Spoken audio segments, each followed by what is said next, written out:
everybody, it is Matt from Project Rebuild, here to introduce our new video series, Job Quest. Job Quest is all about helping you find the career that you deserve, and it all boils down to 3 steps. Number 1, find the job. Number 2, get the job. Number 3, rock the job. Find the job is all about making sure that you're on the right career path. So we'll take things into consideration like your values, your skill set, your interests, and your professional experiences, and take a look at how all those things add up to making sure that you're on the right path. Get the job is the next step. So we take a look at the process of actually being hired. Things like resumes, interviews, applications, cover letters, those are all essential to opening up the locked doors that are in front of you, so we'll make sure you have the right keys.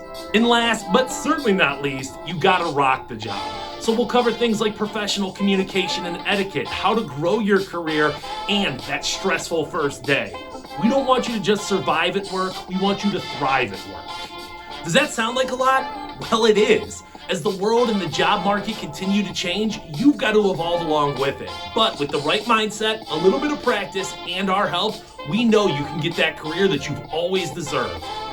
So whether you're ready for your first job, looking to change careers, or you just want to brush up on your existing skill set, we are so excited you're here and we can't wait to help. So if you're ready, hit that like and subscribe button and let's start your job quest.